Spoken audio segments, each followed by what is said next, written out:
مجھے حکم ہوا ہے کہ میں ہماری خدمتوں کا محور رضا الہی ہو، اس موضوع پر کچھ عرض کروں۔ محترم حضرات،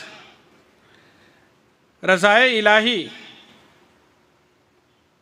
اور اس کا حصول ایک بہت بڑی نعمت ہے۔ رضا الہی کی جستجو ایک بہت بڑی تمنا ہے۔ رسول اللہ صلی اللہ علیہ وسلم نے مختلف عبادات کے ذکر میں احتساب کا لفظ استعمال فرمایا ہے۔ من صام رمضان ایمانا و احتسابا ومن قام رمضان ایمانا و احتسابا۔ مختلف عبادات کے ذکر میں رسول اللہ صلی اللہ علیہ وسلم نے احتساب کا لفظ استعمال فرمایا ہے۔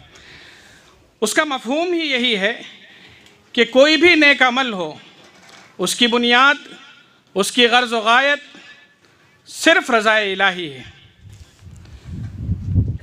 رضا الہی کا حصول ایک بہت بڑی نعمت ہے۔ اسلامی اخلاق کا یہ بنیادی اصول ہے۔ صدقات اور خیرات کی تلقین، اعمال صالحہ کا حکم، لوگوں کے ساتھ معاملے کی اصلاح، قرابت داروں کے ساتھ حقوق کی ادائیگی، فقراء اور مساکین کی مدد، مسافروں کے ساتھ حسن سلوک، یہ سب نیکیاں ہیں۔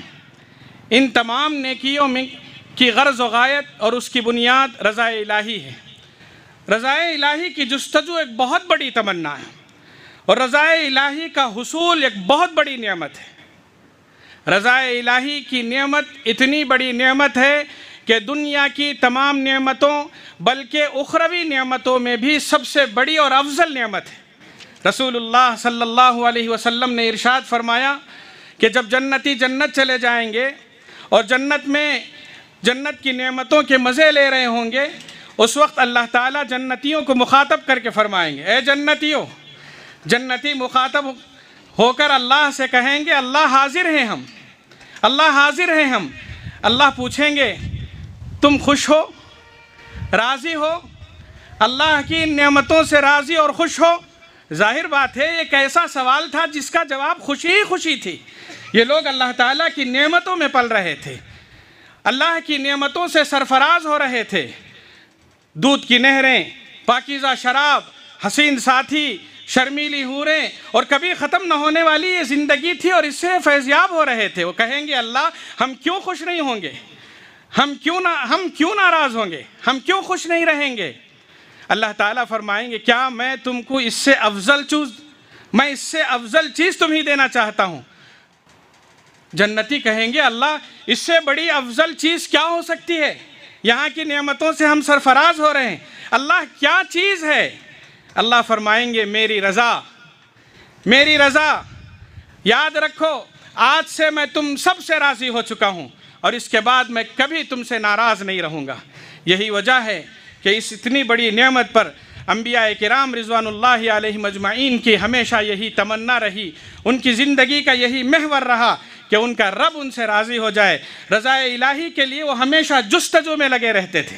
حضرت سلیمان علیہ السلام کا واقعہ قرآن کریم میں جگہ جگہ بیان کیا گیا۔ اللہ تعالیٰ کی ان پر جو نعمتیں تھیں ان کا ذکر کیا گیا ہے، ان کی طاقت، ان کی حکومت، ان کا اقتدار، ان کی شان و شوکت، ان کی جلالت و عظمت کا بار بار قرآن کریم نے ذکر کیا ہے، اور ان نعمتوں پر انہوں نے شکریہ بھی ادا کیا ہے۔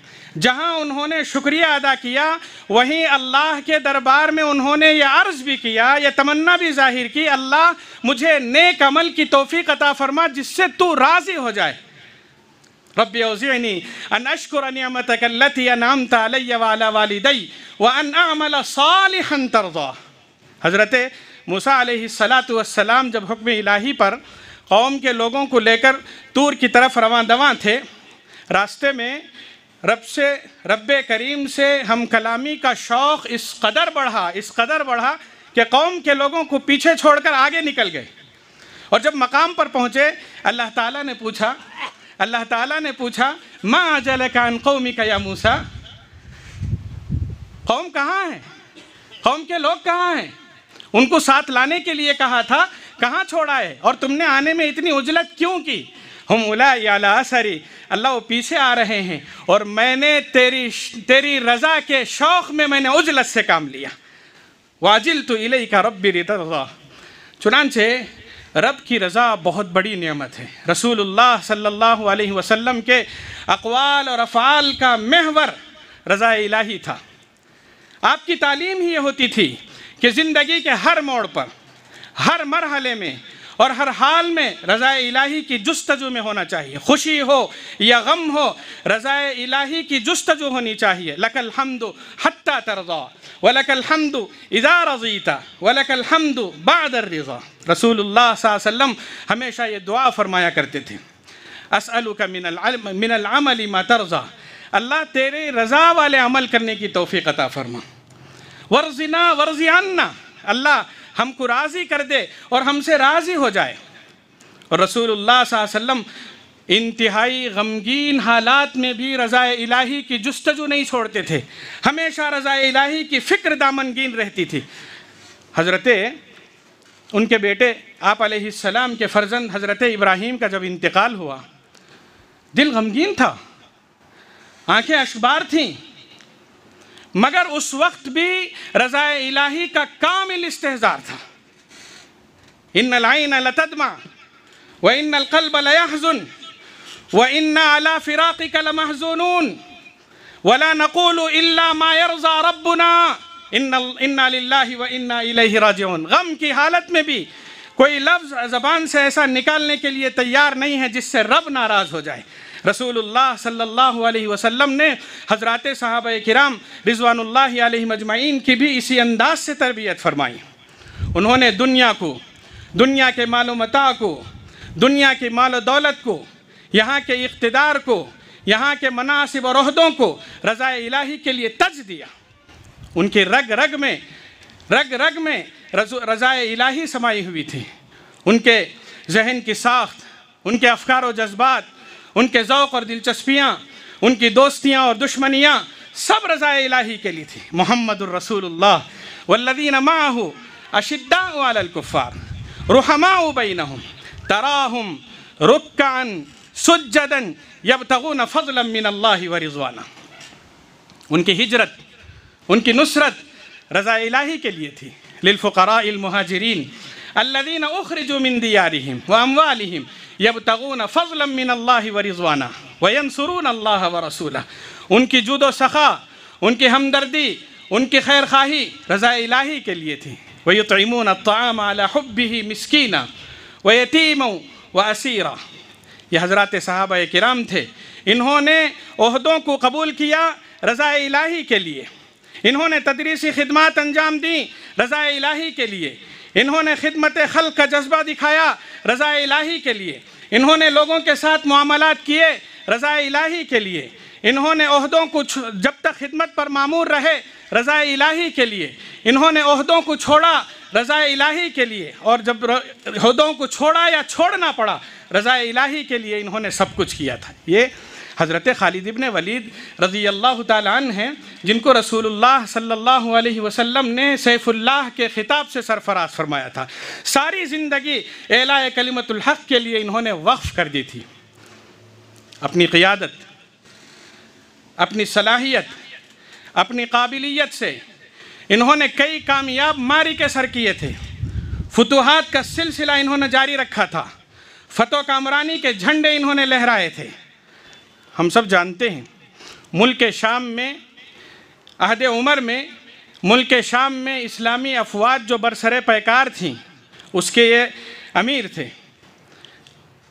حضرت عمر رضی اللہ تعالیٰ عنہ نے چند مصالح کے خاطر، چند مصلحتوں کے خاطر ان کو معزول کر کے عبیدہ ابن جراح رضی اللہ تعالیٰ عنہ کو مقرر کیا۔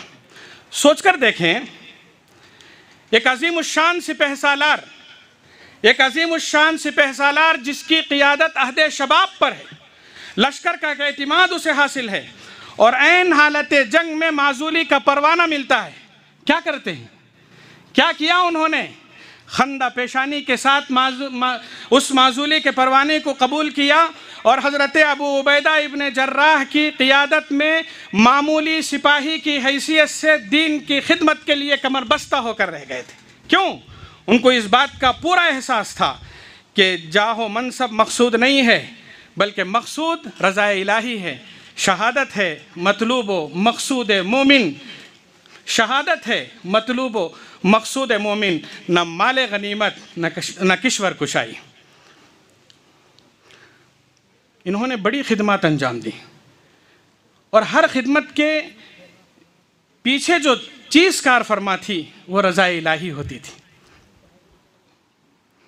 عہدے ہوں، کامیابیاں ہوں، خدمتیں ہوں، لوگوں کے ساتھ حسن معاملہ ہو، ہر ایک کے پیچھے رضا الہی تھی اور یہ چاہتے تھے کہ جب تک دنیا میں ہم رہیں اللہ راضی ہو جائے۔ اب جب ملاقات ہو رب سے، اللہ ہم سے راضی ہو جائے۔ یہ حضرت عمر بن خطاب رضی اللہ تعالیٰ عنہ ہیں، ایک مرتبہ کعبۃ اللہ کا طواف کر کے مدینہ منورہ کی طرف جا رہے تھے۔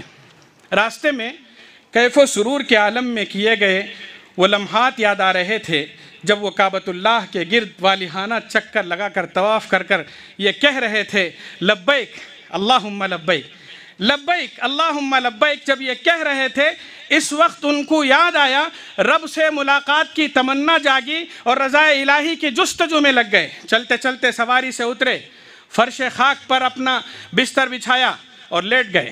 سوچ کر دیکھیے، ایک انسان جس کے قدموں تلے قیصر و کسریٰ کے تخت و تاج پڑے ہوئے ہیں، وہ یوں فرش خاک پر پڑا ہوا ہے اور کیا کہہ رہا ہے اندازہ کریں کہ لیٹے ہوئے نمناک آنکھوں سے رب کریم کے آگے ہاتھ اٹھائے ہوئے یہ کہہ رہے ہیں باری الہ، دیکھ تو صحیح میں کتنا بوڑھا اور کمزور ہو چکا ہوں، دیکھ تو صحیح میں کتنا بوڑھا اور کمزور ہو چکا ہوں، میرے قوا مزمحل ہو چکے ہیں، میری رعایا دور دور تک پھیل چکی ہے۔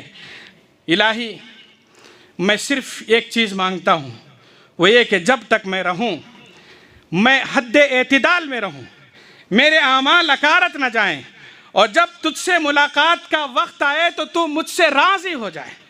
یہ رضا الہی والے تھے، یہ پاکیزہ نفوس تھے جنہوں نے اپنی ہر خدمت کے دوران، اپنے ہر میدان اور ہر عمل اور ہر حال میں رضا الہی کو چاہا تھا۔